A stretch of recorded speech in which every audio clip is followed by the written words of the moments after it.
의원님 말씀 중에 이건 뭐 정말 우연히 시점이 맞아 떨어진 거라고 생각하는데, 마침 이제 국회에서 개헌특위 자문위원회 초안에 보면 네. 그 통일 조항에 이렇게 돼 있더라고요. 그동안은 자유민주적 기본 질서에 의해서 남북한 통일을 평화적으로 이렇게 돼 있는데, 그걸 뺐죠. 그 자유 부분을 빼는 거예요. 그 개정안 초안을 보면. 그러면 이게 우리가 그동안 우리 역대 정부가 가져왔던 통일 정책은 분명하거든요. 자유민주주의와 시정경제라고 그렇죠. 하는 기본 질서 속에서 평화적 방법과 민족 간의 대화를 통해서 푼다는 건데, 그 중에 제일 중요한 건 역시 자유민주주의와 시장경제라는 원칙을 포기할 수 없다는 거 아니겠어요? 근데 이 부분이 지금 흔들리고 있다. 제가 이제 개헌특위 자문위 예. 권고안을 정리해봤는데 사실은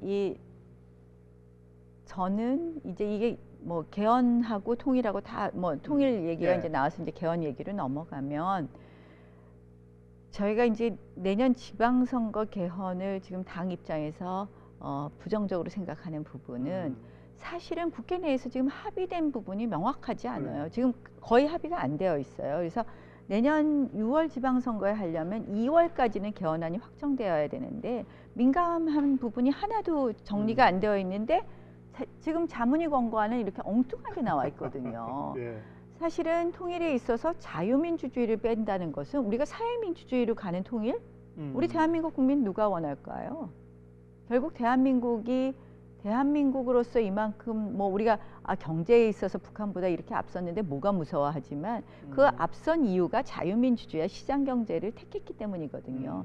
체코가 2차 세계대전 이후에 자기들이 체제를 잘못 선택한 것이 너무나 뼈아프게 후회된다 하는 게 체코가 이제 다시 민주화되고 나서 체코의 정치 지도자들이 한 이야기거든요. 체코가 원래 이제 2차 세계대전 때만 해도 세계 10대 강국 안에 들어있지 않았습니까? 예, 공업국이고 뭐 특히 기계, 뭐 정밀 이런 쪽이 아주 뛰어났는데, 자기들이 2차 세계대전 이후에 체제를 잘못 선택해서 이렇게 정말 뭐 힘없는 국가가 되었다 하고 반성했는데, 그만큼 체제가 중요한 거거든요. 그래서 그렇죠. 사실은 뭐 체제 이념 이렇게 뭐 이게 뭐 구닥다리다, 뭐 우리 보고 왜 맨날 빨갱이 이야기하냐 뭐 이런 얘기를 하지만, 사실은 체제와 이념이 대한민국을 이만큼 만들어줬는데 그 자유민주주의를 걷어내겠다는 것은 그러면 사회민주주의 통일 누가 원합니까? 저는 굉장히 위험한 발상이라고 생각을 하고요. 그래서 시기적으로 지금 합의가 안 됐는데 6월 개헌을 말을 하는 것은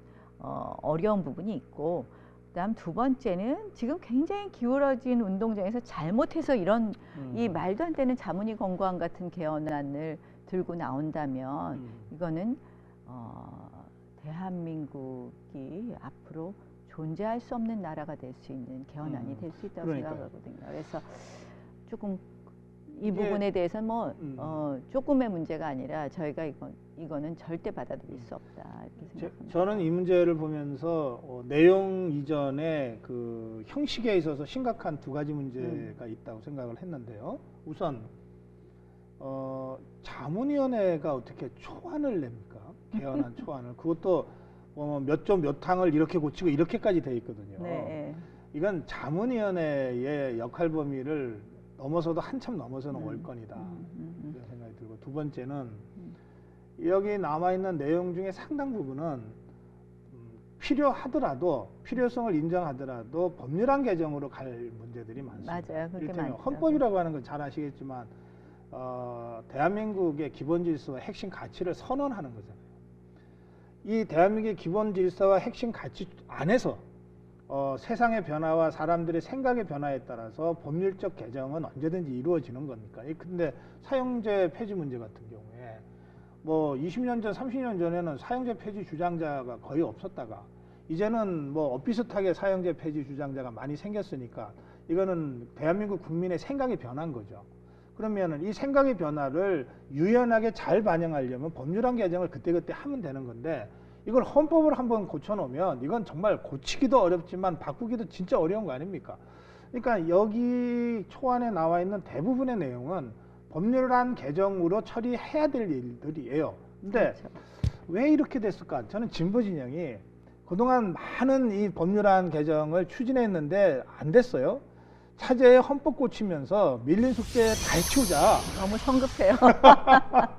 급해요, 급해. 그러니까. 지금. 그래서 네. 지금 나라가 너무 급하게 바뀌는 음. 거에 대해서 많은 국민들이 우려를 하시고 그래서 사실은 이제 헌법 문제 그렇죠. 신년에 지금 이제 최저임금 인상되니까 벌써 탁 피부에 와닿는 거예요. 지금 이제 문재인 정권은 최저임금 인상, 비정규직의 정규직화 뭐 이러한 부분이 어떻게 보면 노동 문제에 대해서 어려운 부분 숙제를 해결해주고 많은 국민들이 원하는 거 아니냐 이렇게 생각했는데 오히려 역효과가 나기 시작하는 거예요. 그렇죠.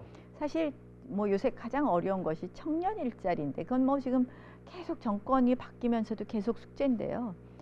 당장 아르바이트 자리가 없다는 이야기가 나오는 거거든요. 그렇죠. 그래서 뭐 동네 무슨 편의점이나 동네 무슨 조그만 커피 가게 뭐 이런 데 뭐 주인들 만나면 이제는 본인이 직접 할 거다. 그러면, 도저히 이게 뭐 수지 타산이 맞지 않는다라는 이야기를 하시거든요. 그래서 사실은 굉장히 서민 경제가 어려워질 거라는 생각이 들고요.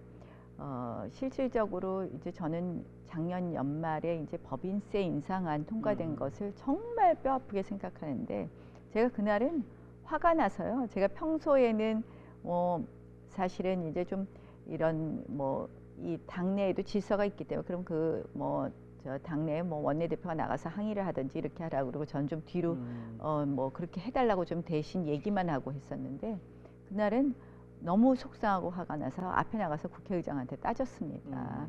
왜냐하면 우리가 이제 국회에서는 여야 원내대표들이 합의를 해도 그 원내대표 합의는 의원총회의 추인을 받지 않으면 무효거든요. 그래요.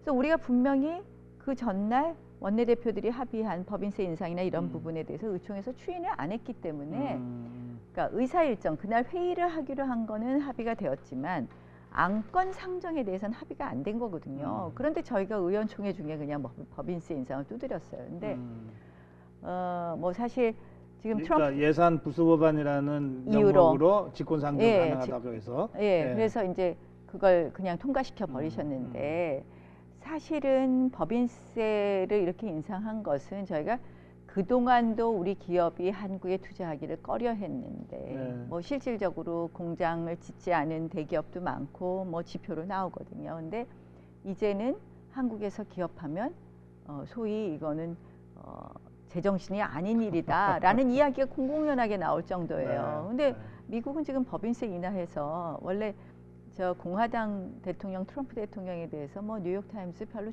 좋은 이야기 잘 안 썼는데 지지율 많이 올라갔어요. 최근에 좋은 얘기 하면서 그래도 법인세 인하해서 지금 뭐 미국 내에 투자가 얼마나 높아졌다 이런 얘기 한다는 거거든요. 그래서 사실은 굉장히 이러한 것이 결국은 일자리인데요. 우리가 공무원 아무리 뽑으면 뭐합니까? 일거리 없는데 일자리만 만들어서. 네, 제가 이 데모에서 이 의원님한테 그 민심의 소리를 좀 전해야 되겠어요. 네.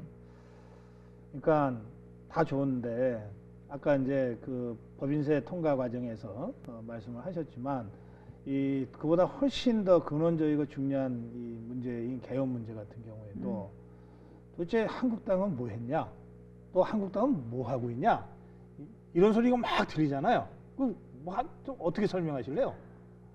제가 그것도 저도 너무 속상해서 제가 사실은 개헌특위위원이 아니었어요. 근데 제가 이철우 최고위원이 그 이제 경북도지사 경선을 나간다고 하면서 본인 개헌특위위원 자리를 저보고 좀 해달라 그래서 제가 이제 그걸 그럼 그렇게 하자고 사보임 한 게 한 12월 23, 4일 내지 25일 될 거예요. 그래서 이제 뭐 이 개헌특위가 연장되나 안 되나 하고 이제 살펴보고 있는데 지금 이런 일이 있어서 도대체 이 자문위는 언제 구성이 됐느냐 안 그래도 막 따져보고 도대체 뭐 했냐 개헌특위에서는 제가 저희 보좌관들하고도 한참 이게 우리 당은 뭐 했냐 이랬는데 정말 더 치열해져야 되는 것 같습니다. 뭐 더 치열해져야 될 것 같고요. 각자 자기 위치에서 치열하게 우리가 정말 지켜야 될 가치 열심히 지켜야 될 것 같습니다. 그러니까 아까 일자리 문제, 아르바이트 얘기하셨잖아요. 그러니까 제가 늘 이제 정치인들하고 얘기할 때 하는 얘기가 이게 정치는 동기, 의도로 하면 안 된다. 음. 아무리 좋은 의도라도 결과가 나쁘면 그건 나쁜 정치죠. 네. 그러니까 최저임금 인상이라고 하는 의도는 저는 뭐 선한 의도라고 저는 얘기해 주고 인상해야죠. 싶어요. 계속 예. 우리가 인상은 근데 해야 그 되겠죠. 결과 오히려 그 아르바이트생들이 일자리를 잃어버리는 나쁜 결과가 나왔다면 이거는 정치가 잘못된 거 아니겠어요? 그러니까 이 뭐 비근한 예로 아르바이트생 얘기를 들었지만 우리 정치가 전체적으로 여기저기에서 의도는 참 좋은 것 같은데 결과가 안 좋은 일들이 너무 많아요. 뭐 무슨 북한 문제를 대화를 통해서 풀겠다고 하는 것도 의도는 좋지만 결과가 좋지 않으면 우리 안보에 심각한 위협이 되듯이. 근데 저는 전체적으로 보면 이런 게 정치권의 아마추어리즘 때문에 그런 거 아닌가 그런 생각이 들거든요. 저는 포퓰리즘 때문이라고 포퓰리즘 생각합니다. 때문이다. 그러니까 뭐 다 선한 의도로 정치를 하죠. 저는 뭐 진보 정권은 나쁜 의도로 정치한다고 생각하지 않습니다. 저는 진보 정치인이든 우리 보수 정치인이든 다 좋은 의도로 하는데, 그런데 중요한 거는 이게 결과가 어떻게 될까를 우리가 냉철하게 예측해야 되는 거고, 그 결과가 그러한 결과가 예상되는에도 불구하고 실질적으로 이렇게 하면 표가 오겠지, 이렇게 하면 당장 달 것 같아, 달콤할 것 같아, 그런 걸 따라가는 게 포퓰리즘이라고 생각을 하고요. 그런 의미에서 사실은 최근에 문재인 정권의 뭐 최저임금 인상, 공무원 증원 문제라든지 이러한 부분이 저는 포퓰리즘 정책의 대표적이라고 생각을 하고요. 그런 면에서 우려가 됩니다. 그래서 그 표가 되는 그 코드 있잖아요. 네. 그러니까 저는 방송을 하니까 시청률 코드라고 하는 게 있어요. 네. 어디를 어떻게 하면 시청률이 오를 거라는 게 많이 보일 때가 있거든. 근데 차마 못하는 거지. 그런 방송을 품격이 낮은 방송을 할 수가 없으니까 정치인들도 그런 대목에서 좀 고민되죠. 이제 근데 저는 사실은요, 사실은 제가 제일 좋아하는 말 중에 하나가, 정치꾼은 다음 선거만 생각하지만 정치인은 다음 세대를 생각한다라는 거예요. 그리고 저는 그게 뭐 좋아하는 말이기도 하지만 늘 제가 되뇌이는 겁니다. 그러니까 제가 또 엄마 아닙니까? 그러니까 어떻게 보면 다음 세대를 위한 정치해야 되겠다는 게 너무나 저의 내재되어 있는 코어고요. 그래서 이 선거만 자꾸 급급해서는 안 된다고 생각을 해요. 그러니까 그러면 야, 그런 말을 안 하면서 뭐 제가 우리 동네에서라도 계속 국회의원을 한다면 중요한 거는 발로 뛰고 듣고 하는 것밖에 없더라고요. 그래서 저 뭐 이 하여간에 참 어려운 시기지만 신년에 다시 시작하면서, 그러나 우리가 꼭 지켜야 될 가치 지키기 위해서 노력해야 되겠다는 말씀 드리고, 또 그런 가치를 지키려면 역시 국민들이 이 말이 맞아 하고 지지해 주셔야 되는 거거든요. 그러기 위해서 우리 구 박사님 같은 분하고 같이 이야기하고 우리가 생각을 나누면 그것부터 시작이 아닐까 이렇게 생각을 합니다. 오늘 뭐 이렇게 재밌는 톡 해주셔서 감사하고요. 꼭 뭐 혹시 하시고 싶은 말씀 있으세요? 이제 마무리하라고 그러는데. 아니 뭐 저는 늘 방송에서 시청자들을 만나 뵙습니다만 그래도 늘 좀 갈증이 있어요. 이게 의원님하고 인터넷 방송 통해서 종편이나 이런 방송에서 차마 하지 못했던 뭐 그런 얘기들도 있을 수 있잖아요. 표현이라든지 내용이 이런 걸 조금이라도 여러분들하고도 나눌 수 있게 되기를 바랍니다. 고맙습니다. 고맙습니다.